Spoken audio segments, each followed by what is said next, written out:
નમસ્કાર, આપ જોઈ રહ્યા છો ગુજરાતની number 1 news channel news 18 Gujarati. આપણું ગુજરાત સાથે હું છું સિદ્ધાર્થ ધોળકિયા. મહત્વના સમાચારથી કરીએ શરૂઆત. હાલમાં જે રીતે પવનોની ગતિ રહી છે, ગાત્રો થીજાવતી પવનોએ ગુજરાત નજીકના એકમાત્ર હિલ સ્ટેશન આબુને થીજવી દીધું. માઇનસમાં તાપમાન પહોંચતા આબુ જમ્મુ કાશ્મીર બન્યું. ગુજરાતમાં હાલ ઠંડીનો ચમકારો જોવા મળી રહ્યો છે. ઉત્તર ભારતમાંથી આવી રહેલી ઠંડી હવાઓને કારણે રાજસ્થાન સહિત ગુજરાતમાં કાતિલ ઠંડીનો અહેસાસ લોકોને થઈ રહ્યો છે. ત્યારે ગુજરાત બોર્ડર પર આવેલા રાજસ્થાનના હિલ સ્ટેશન માઉન્ટ આબુમાં 0 ડિગ્રી તાપમાન નોંધાયું હતું, જેથી લોકો ઠંડીમાં ઠૂંઠવાયા છે. છેલ્લા 5 દિવસથી માઉન્ટ આબુમાં વહેલી સવારે ચોતરફ બરફની ચાદર છવાયેલી જોવા મળી રહી છે, જેથી પ્રવાસીઓને કાશ્મીરમાં હોય તેવો અહેસાસ થઈ રહ્યો છે. બનાસકાંઠા જિલ્લાને અડીને આવેલા હિલ સ્ટેશન માઉન્ટ આબુમાં મોટી સંખ્યામાં પ્રવાસીઓ ઉમટી પડ્યા. પ્રવાસીઓ હાલ ઠંડીનો અહેસાસ માણી રહ્યા છે. માઉન્ટ આબુમાં ઠંડીનો પારો -ડિગ્રીમાં પહોંચી ગયો છે.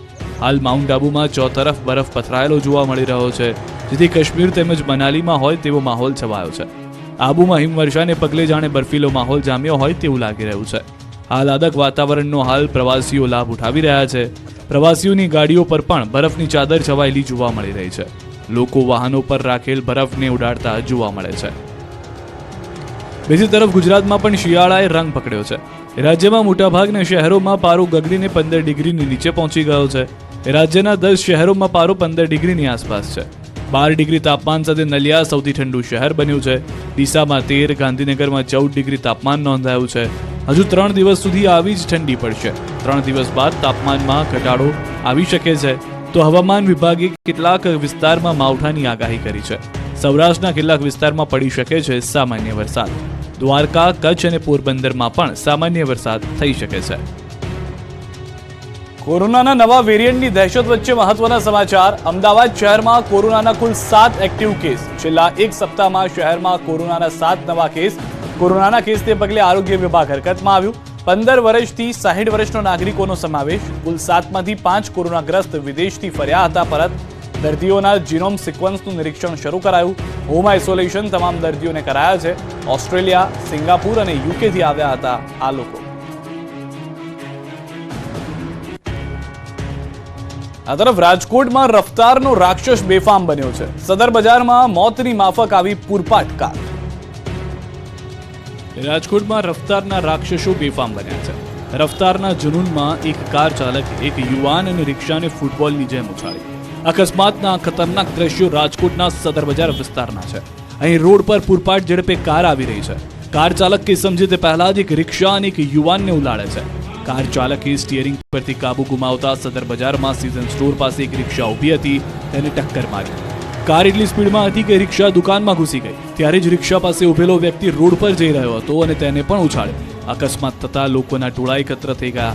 પોલીસ પણ ગણતરીની મિનિટમાં જ પહોંચી જતા પોલીસે કાર ચાલક સહિત 6 લોકોને પકડી લીધા. સુરતમાં લોકોને રોંગ સાઈડ જતા રોકવા ભારે પડ્યા. જાહેરમાં કેટલાક લોકોએ માર્યો માર. સુરતમાં લુખ્ખાઓ બેફામ બની ગયા છે. સુરતના લોકો રોડ પર પણ હવે સુરક્ષિત નથી. સુરતના વરાજા વિસ્તારમાં સોશિયલ મીડિયા એક્ટિવિસ્ટ યુવક પર હુમલો થયો છે. રોંગ સાઈડ જઈ રહેલા યુવકોના બાઇકની ચાવી કાઢીને તેને અટકાવનાર પિયુષ દાનાણીને યુવકોના ટોળાએ જાહેરમાં માર માર્યો, જેનો વિડીયો સોશિયલ મીડિયામાં વાયરલ થયો. સોશિયલ મીડિયામાં એક્ટિવ રહેતા પિયુષ દાનાણી પર જીવલેણ હુમલો થયો. વાહન ચાલકો સાથે તૂતુ મેમે થતા પિયુષ દાનાણીની જાહેરમાં ધુલાઈ કરવામાં આવી. વાહન ચાલકોનો વિડીયો બનાવી સોશિયલ મીડિયામાં વાયરલ કરવા જતા બબાલ થઈ. બબાલમાં વાહન ચાલકે વિડીયો કેમ ઉતાર્યો એમ કહી હાથાપાઈ કરી. પિયુષ દાનાણીને ઢોરમાર મારવામાં આવ્યો. સોશિયલ મીડિયામાં વિડીયો અપલોડ કરી પિયુષ દાનાણી ફોલોઅર્સ વધારતા હોવાનું પણ કહેવામાં આવી રહ્યું છે. સાથે જ રોંગ સાઈડ જનારા વિરુદ્ધ અપશબ્દો પણ પિયુષ બોલતો હોવાનું કહીને હુમલો કરવામાં આવ્યો છે. સુરતમાં પ્લોટમાં ગેરકાયદે બનેલા મંદિર પર બુલડોઝર ફરતા મચી બબાલ, થયો હોબાળો. સુરતમાં ડિંડોલીમાં ભગવાનને બચાવવા માટે સ્થાનિકોએ તંત્ર સાથે બાથ ભીડી. હોબાળો મચાવ્યો કેમ કે ડિંડોલીમાં રિઝર્વ પ્લોટ પર કેટલાક લોકોએ નાનું મંદિર ગેરકાયદે બનાવી દીધું. આ વાતની જાણ થતાં સુરત મહાનગરપાલિકાને થતાં જ પાલિકાની ટીમ મંદિર જમીન દોસ્ત કરવા માટે ઘટના સ્થળે પહોંચી. TP 69માં આવેલ રિઝર્વેશન પ્લોટ નંબર 25માં ચમત્કારી હનુમાનજીનું મંદિર બનાવવામાં આવી રહ્યું હતું. ગેરકાયદે મંદિર પર બુલડોઝર ફરી વળતા સ્થાનિકોએ પહોંચી હોબાળો મચાવ્યો. સ્થાનિકોએ મંદિર નહીં તોડવાની આજીજી કરી કામગીરીમાં દખલ કરી. મહાનગરપાલિકાના અધિકારીઓનું કહેવું છે કે કોઈ પરવાનગી વગર મંદિર મોટું બનાવાઈ રહ્યું હતું. જાણ થતાં ડેપ્યુટી ઇજનેર, મદદનીશ ઇજનેર સહિત મનપાના 15 થી 20 કર્મચારીઓનો કાફલો પહોંચ્યો અને મંદિર ગેરકાયદે બાંધકામમાં તોડફોડ કરી, જેને પગલે પૂજારી અને ભક્તોમાં રોષ ફેલાયો. એક સમયે સ્થાનિકો અને મહાનગરપાલિકાના અધિકારી વચ્ચે રકઝક પણ થઈ. મામલો ઉગ્ર બનતા મનપાના કર્મચારીઓને પીછેહટ કરવી પડી અને ડિંડોલી પોલીસને જાણ કરાઈ. જોકે વિવાદ વકરતા એસએમસીના અધિકારીઓએ વધુ બાંધકામ કરવાની ના પાડીને રવાના થયા હતા. દિલ્હીથી મહત્વના સમાચાર. મુખ્યમંત્રી ભૂપેન્દ્ર પટેલ પીએમ આવાસ પહોંચ્યા છે. પ્રધાનમંત્રી મોદી સાથે મુલાકાત માટે પહોંચ્યા છે મુખ્યમંત્રી ભૂપેન્દ્ર પટેલ. દિલ્હીમાં પીએમ આવાસ ખાતે સીએમની બેઠક શરૂ થઈ હોવાની જાણકારી મળી રહી છે. અમિત શાહ, કેન્દ્રીય ગૃહમંત્રી પણ ઉપસ્થિત હોવાની જાણકારી છે. પ્રધાનમંત્રી નરેન્દ્ર મોદી, મુખ્યમંત્રી ભૂપેન્દ્રભાઈ પટેલ અને ગૃહમંત્રી અમિત શાહ પણ ઉપસ્થિત હોવાની જાણકારી મળી રહી છે પીએમ આવાસ ખાતે.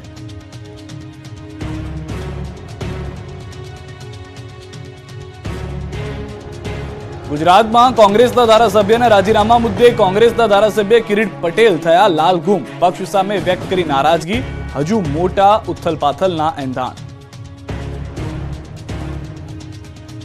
આપના ભૂપત ભાયાણી અને કોંગ્રેસના ચિરાગ પટેલ બાદ હવે કોનો વારો છે?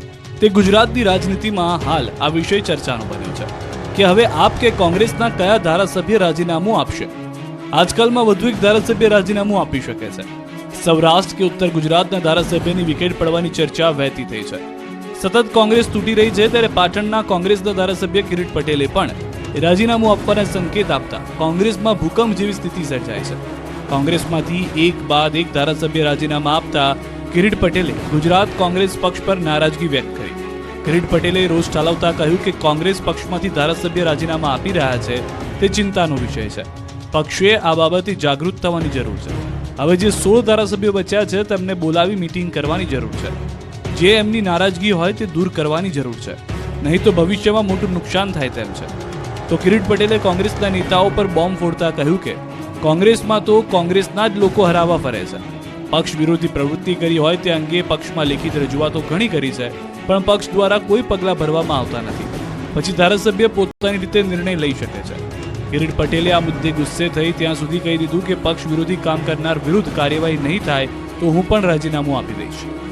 તો કોંગ્રેસના ધારાસભ્યના રાજીનામા પર સૌરાષ્ટ્ર કોંગ્રેસ પ્રભારીએ બચાવ કર્યો. બીએમ સંદીપ કોંગ્રેસનો બચાવ કરતા કહ્યું કે કોંગ્રેસ છોડી ગયેલા ચિરાગ પટેલ પોતાના વ્યવસાયના કારણે ભાજપમાં ગયા છે. એટલું જ નહીં, સૌરાષ્ટ્રમાં કોંગ્રેસને બચાવવાના સવાલ પર તેમણે ગોળ ગોળ જવાબ આપ્યો. તો બીજી તરફ કિરીટ પટેલ અને લલિત કગથરાના નિવેદનોએ કોંગ્રેસમાં અસંતોષના દાવાને વેગ આપ્યો. ત્યારે જિલ્લા કોંગ્રેસ પ્રમુખ લલિત વસોયાએ કહ્યું કે તેઓ કિરીટ પટેલના નિવેદનથી અજાણ છે, જ્યારે કગથરાના ભાજપમાં જોડાવાના દાવાને ફગાવ્યો. સાથે જ લલિત કગથરા ભાજપમાં નહીં જોડાય તેવી ખાતરી આપી. લોકસભાની ચૂંટણી નજીક આવતા રાજ્યમાં પક્ષ પલટાની મોસમ આવી ગઈ છે, ત્યારે કોંગ્રેસમાંથી વધુ 2 ધારાસભ્ય રાજીનામા આપે તેવી શક્યતા છે. લોકસભાની ચૂંટણી પહેલા ગુજરાતમાં પક્ષ પલટાની મોસમ બરાબરની ખીલી ઉઠી છે. કોંગ્રેસ અને આપને એક બાદ એક ઝટકા લાગી રહ્યા છે. ખેડાના ધારાસભ્ય ચિરાગ પટેલે રાજીનામું આપ્યા બાદ કોંગ્રેસમાંથી વધુ 2 વિકેટ પડે રાજકીય ગલિયારીઓમાં ચર્ચા શરૂ થઈ ગઈ છે. ગીર સોમનાથના કોંગ્રેસના ધારાસભ્ય વિમલ ચુડાસમા અને માણાવદરના કોંગ્રેસના ધારાસભ્ય અરવિંદ લાડાણી કોંગ્રેસનો હાથ છોડે તેવી ચર્ચાએ જોર પકડ્યું છે. બીજી તરફ રાજીનામાની અટકળો મુદ્દે ગીર સોમનાથના ધારાસભ્યોએ સ્પષ્ટતા કરી અને રાજીનામાની વાત ફગાવી. કોંગ્રેસ એમએલએ વિમલ ચુડાસમાએ કહ્યું કે કોંગ્રેસના સૈનિકો વફાદાર છે અને રહેશે. બીજી તરફ કોંગ્રેસમાંથી રાજીનામાની અટકળ પર માણાવદર કોંગ્રેસના ધારાસભ્ય અરવિંદ લાડાણીએ સ્પષ્ટતા કરી. તેમણે દાવો કર્યો કે તેઓ કોંગ્રેસમાં જ રહેવાના છે. ધારાસભ્યોના રાજીનામા અંગે કહ્યું કે અન્ય પાટીદાર ધારાસભ્ય જતા હશે, પણ હું ક્યાંય જવાનો નથી. હું કોંગ્રેસમાં જ રહેવાનો છું, એવો પણ દાવો તેમણે કરતા વાત ઉમેરી. રાજીનામું આપતા પહેલા બધા નેતાઓ આવા જુઠ્ઠાઓ વાદા કરતા આવ્યા છે, પરંતુ સમય જ બતાવશે કે કોણ કોનો હાથ છોડે છે અને કોણ કોનો હાથ પકડે છે. જો આવું થયું તો એ દિવસો દૂર નથી કે આગામી વિધાનસભાની ચૂંટણી પહેલા કોંગ્રેસનું સંખ્યાબળ સિંગલ ડિજિટમાં પહોંચી જાય. પોરબંદરથી લઈને પાટણ અને બાબરાથી લઈને બનાસકાંઠા સુધી લોકોને ડરાવી રહ્યો છે આદમખોર દીપડો. જુઓ દીપડાના લાઈવ શિકારના દ્રશ્યો. રાજ્યમાં દિવસે ને દિવસે આદમખોર દીપડાની દહેશત વધી રહી છે. જંગલ છોડી દીપડો શહેરો અને ગામડે ગામડે પહોંચી ગયો છે. રાત દિવસ દીપડાના આટાફેરા વધી જતા લોકોની પોતાના ઘરની બહાર નીકળતા ડરતા હોવાની જાણકારી છે. ખેડૂતો ખેતરે જતા થરથર ધ્રુજી રહ્યા છે. ત્યારે હવે પોરબંદર શહેરમાં દીપડાએ ધામા નાખતા હાહાકાર મચી ગયો છે. પોરબંદરના ઇન્દ્રિયાનગર વિસ્તારમાં દીપડો અડધી રાત્રે આવી ચડતા લોકો ડરી ગયા. ઇન્દિરાનગર વિસ્તારમાં દીપડાએ શ્વાનના બચ્ચા ગલુડિયાનો શિકાર કર્યો હતો, જેથી આ વિસ્તારમાં ભારે ભય ફેલાઈ ગયો. દીપડાના શિકારના દ્રશ્યો સીસીટીવીમાં કેદ થઈ ગયા. દ્રશ્યોમાં જોઈ શકાય છે કે ધાબા પરથી દીપડો છલાંગ મારી રોડ પર આવે છે અને ગલુડિયા પર હુમલો કરે છે. આ બાજુ બનાસકાંઠાના થુર ગામમાં ફરી દીપડાએ એન્ટ્રી મારતા લોકોમાં ભયનો માહોલ છે. થુર ગામની સીમમાં દીપડાએ પહોંચી ખેડૂતોના જીવ પર ખતરો ઊભો કર્યો. દીપડો સીમથી લઈને ગામ નજીક આવેલા પહાડ સુધી આંટા ફેરા મારી રહ્યો છે, જેને લઈને ગામમાં સન્નાટો છવાઈ ગયો. લોકોએ દીપડાને પાંજરે પૂરવા માંગ કરી છે. અમરેલીમાં 2100 નકલી ઘીના રેકેટનો પર્દાફાશ. પાણીના પ્લાન્ટની આડમાં ચાલતો હતો ગોરખધંધો. ગુજરાતમાં આજકાલ જાણે નકલી વસ્તુઓ બનાવવાની વણઝાર જોવા મળી રહી છે. એક પછી એક નકલી બનાવટોનો પર્દાફાશ થઈ રહ્યો છે. ત્યારે હવે અમરેલી જિલ્લામાં નકલી ઘીના વેપારનો પર્દાફાશ થયો છે. લીલિયાના પીપળવા ગામમાં અમૃત વોટર પ્લાન્ટના નામે નકલી ઘી બનાવવાનું રેકેટ ચાલતું. પોલીસની ટીમે દરોડા પાડી નકલી ઘીનું નેટવર્ક ઝડપી લીધું. પીપળવા ગામ નજીક નકલી ઘીની મોટી ફેક્ટરી ધમધમી રહી હોવાની લીલિયા બાતમીના આધારે પોલીસની ટીમે દરોડા પાડ્યા, જે પછી પીપળવા પાણીના પ્લાન્ટની આડમાં મોટી માત્રામાં ઘીનો જથ્થો મળી આવ્યો. નકલી ઘીનો મોટા પ્રમાણમાં જથ્થો જોઈને પોલીસ પણ ચોંકી ઉઠી. બાદમાં ફૂડ એન્ડ ડ્રગ્સ વિભાગની ટીમે ત્યાં પહોંચીને ઘીના સેમ્પલ લીધા. આ ફેક્ટરીમાંથી નકલી ઘીના નાના મોટા અનેક પેકિંગ કરેલા જથ્થા પણ મળી આવ્યા. દરોડા પાડ્યા બાદ પોલીસને જાણવા મળ્યું કે આ નકલી ઘીનું કનેક્શન રાજુલા પંથક સુધી ફેલાયેલું છે. નકલી ઘીના પેકેટ પર નીચે રાજુલા શહેરનું સરનામું આપવામાં આવ્યું છે. મોટી માત્રામાં ઘી હોવાને કારણે મોડી રાત સુધી ગણતરી સહિતની પોલીસની કામગીરી ચાલતી હતી. સિંગતેલ ખાનારાઓ સાવધાન. કોઈ પણ બ્રાન્ડનું સિંગતેલ ખરીદતા હોય તો ચેતી જજો. સિંગતેલના નામે તમે ઝેર તો નથી ખાઈ રહ્યા ને? સિંગતેલ ભરવાની સિઝન આવતા જ ભેળસેળિયા તત્વો સક્રિય થઈ ગયા છે. ત્યારે સિંગતેલ ખાનારાઓ ચેતી જજો. ગમે તે બ્રાન્ડનું સિંગતેલ ખરીદતા હોય તો સતર્ક થઈ જજો. ક્યાંક તમારા ઘરે રહેલો સિંગતેલનો ડબ્બો નકલી તો નથી ને? કેમ કે રાજકોટમાં ફૂડ વિભાગે સિંગતેલમાં ભેળસેળની આશંકાએ વિવિધ મિલોમાં દરોડા પાડ્યા. કેટલાક જિલ્લાની 16 ઓઇલ મિલમાં દરોડા પાડી અને નમૂના લેવાયા. રાજકોટમાંથી 3 પેઢીમાંથી નમૂના લેવાયા. પરા બજાર અને જૂના યાર્ડમાંથી લીધા સિંગતેલના સેમ્પલ. રવિ સિંગતેલ, શ્રી સોનલ બ્રાન્ડ સિંગતેલ અને બોમ્બે સુપર સિંગતેલ નામની બ્રાન્ડના નમૂના લેવાયા. શહેર અને જિલ્લાભરમાંથી ફૂડ વિભાગે કુલ 24 નમૂના લીધા હોવાની જાણકારી છે. આ બાજુ બનાસકાંઠા જિલ્લા પુરવઠા ટીમે દાંતા અને રતનપુરમાં દરોડા પાડ્યા. જાહેર વિતરણ વ્યવસ્થા માટેનો મોટા પ્રમાણમાં અનાજનો જથ્થો સીઝ કરવામાં આવ્યો. પુરવઠા વિભાગે દાંતા અને રતનપુરમાંથી ₹3,98,000થી વધુની જથ્થો સીઝ કર્યો છે. જિલ્લા કલેક્ટર વરુણકુમાર બરનવાલની સૂચના તેમજ જિલ્લા પુરવઠા અધિકારીની કાર્યવાહી મામલતદાર દાંતાની ટીમ દ્વારા ખાનગી બાતમીના આધારે કરાઈ હતી. ઉપરાંત મોહમ્મદ હનીફ ગુલાબ નબી મેમણના રહેણાંકના મકાનમાંથી ₹1,40,000થી વધુનો સસ્તા અનાજનો જથ્થો સીઝ કરાયો. ખેડામાં નશાકારક કેમિકલ પાવડર મુદ્દે થયા ચોંકાવનારા ખુલાસા. નડિયાદમાં સિરપ કાંડની શાહી હજુ સુકાઈ નથી, ત્યાં હવે નશાકારક કેમિકલ પાવડર બનાવતી ફેક્ટરી પકડાઈ છે. નડિયાદ સ્થિત જીઆઈડીસીમાં રુદ્ર એન્ટરપ્રાઇઝ નામની ફેક્ટરીમાં ક્લોરર હાઇડ્રેટ પાવડર બનાવતો હોવાનું ખુલ્યું છે. જીપીસીબી કે જીઆઈડીસીમાં લાયસન્સ લીધા વગર જ છેલ્લા કેટલાય સમયથી યુનિટ ધમધમતું હતું. આ નશાકારક કેમિકલ પાવડરનું કનેક્શન મુંબઈનું ખુલ્યું છે. ક્લોરલમાંથી પ્રક્રિયા કરી ક્લોરર હાઇડ્રેટ બનાવવાનો પાવડર હતો, જેનો ખુલાસો થયો છે. ક્લોરર હાઇડ્રેટ પાવડર બનાવી તેને અન્ય કેમિકલનું નામ આપીને ગેરકાયદે ઉત્પાદન કરતા કેમિકલ પાવડરનો નશાકારક ડુપ્લિકેટ તાડી બનાવવામાં ઉપયોગ થતો હોવાનો ઘટસ્ફોટ થયો છે. ફેક્ટરીમાંથી લેપટોપ, પ્રિન્ટર, પ્રવાહી અને પાવડર સહિત કુલ 24,86,000નો મુદ્દામાલ જપ્ત કરાયો. 9200 લીટર પ્રવાહી ક્લોરર જપ્ત કરાયું. પ્રકાશ નામનો આરોપી જાતે ચલાવતો હતો ફેક્ટરી. રોઝ ક્રિસ્ટલના નામથી ખોટા બિલ બનાવી કરતો હતો વેચાણ. પોલીસે ફેક્ટરીમાં કામ કરતા 2 નોકરની કરી પૂછપરછ, જેમાં અનેક ચોંકાવનારા ખુલાસા થયા. નોકરોને અંધારામાં રાખીને ફેક્ટરી માલિક કામ કરાવતો હોવાનું જાણવા મળ્યું. કાચું ખાતર બનતું હોવાની શ્રમિકોને માહિતી આપી. નશીલો પદાર્થ નડિયાદથી ટ્રાન્સપોર્ટ મારફતે ભિવંડી મુંબઈ ખાતે મંગાવી ત્યાંથી ગુજરાતના અલગ અલગ ટ્રાન્સપોર્ટ મારફતે મોકલાવી મોટો આર્થિક લાભ મેળવતા હતા. નકલીના ખેલ વચ્ચે હવે સરકારી અધિકારીઓની જાસૂસીની જાળ ફેલાય છે. ભૂમાફિયાઓ બન્યા બેફામ. રાજ્યમાં 3 સ્થળોએથી જાસૂસી કાંડનો પર્દાફાશ થયો છે. બનાસકાંઠા, પાટણ અને પંચમહાલમાં જાસૂસી કાંડનો પર્દાફાશ થયો છે. સરકારી ગાડીમાં પ્રાઇવેટ જીપીએસ મળી આવ્યું હતું. ખનીજ વિભાગની ગાડી સર્વિસમાં જતા સમગ્ર ઘટના સામે આવી હતી. બનાસકાંઠામાં પણ અધિકારીઓની જાસૂસીની ઘટના જાણવા મળી. ભૂમાફિયાઓ સરકારી વાહનો ક્યાં જાય છે તે અંગે માહિતી મેળવતા રોયલ્ટી ચોરી કરતા શખ્સોએ રેડથી બચવા જાસૂસી કરી, તો બીજી તરફ પંચમહાલમાં વોટ્સએપ ગ્રુપ બનાવી તેમાં અધિકારીઓની લોકેશન શેર કરવામાં આવતી. અસામાજિક તત્વો અધિકારીઓની જાસૂસી કરી રહ્યા હતા. આ દરમિયાન બનાસકાંઠા બાદ પાટણમાં પણ જાસૂસી કાંડ જાણવા મળ્યું છે. સરકારી ગાડીમાં પ્રાઇવેટ જીપીએસનો પર્દાફાશ થયો છે. પાટણમાં ખનીજ વિભાગની ગાડીમાંથી મળ્યું જીપીએસ. સરકારી જીપ સર્વિસમાં જતા સમગ્ર ઘટના સામે આવી.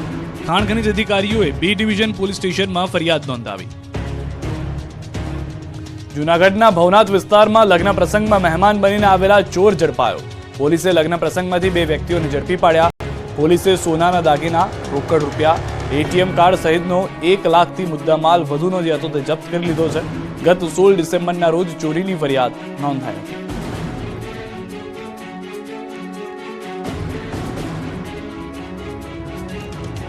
ડુંગળીની નિકાસ બંધ થતા મોરબીના ખેડૂતોને પણ પડ્યો છે મોટો ફટકો.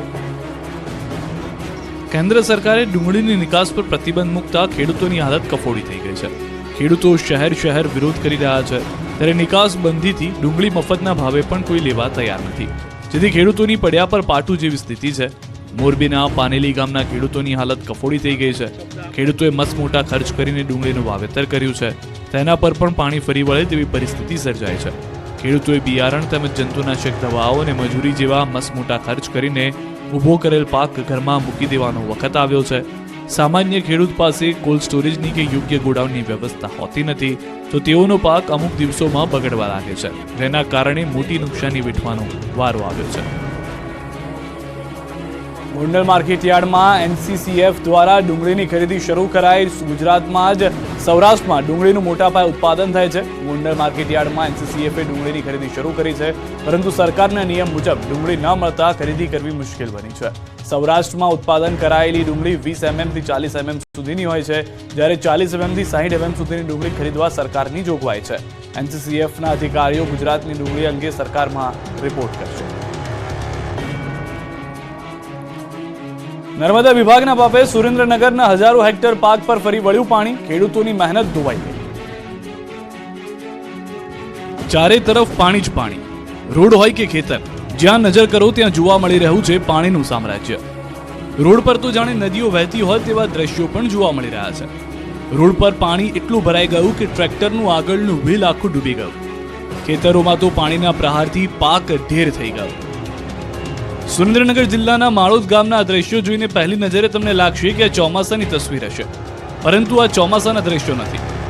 પાણીથી પાયમાલ થયેલા ખેડૂતોની દયનીય દશાની આ તસવીર અત્યારની જ છે. આ ખતરનાક સ્થિતિ પાછળ જવાબદાર છે નર્મદા વિભાગ.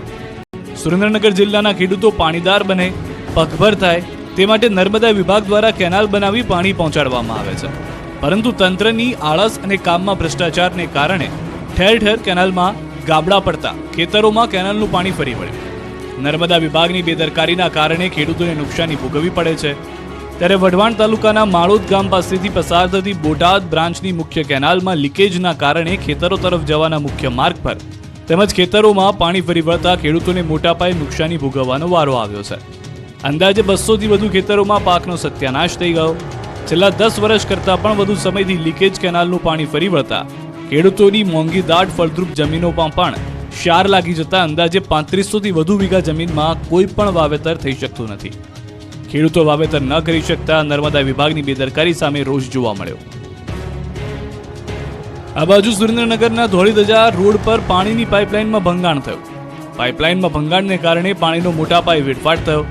સુરેન્દ્રનગર શહેરને પાણી પૂરું પાડતી પાઇપલાઇનમાં ભંગાણ થતા સ્થાનિકોનો પાલિકા સામે રોષ જોવા મળ્યો. એક તરફ લોકોને પીવાનું પાણી નથી મળી રહ્યું, ત્યારે બીજી બાજુ પાણીની લાઇનમાં વારંવાર ભંગાણને કારણે પાણીનો વેડફાટ થઈ રહ્યો છે.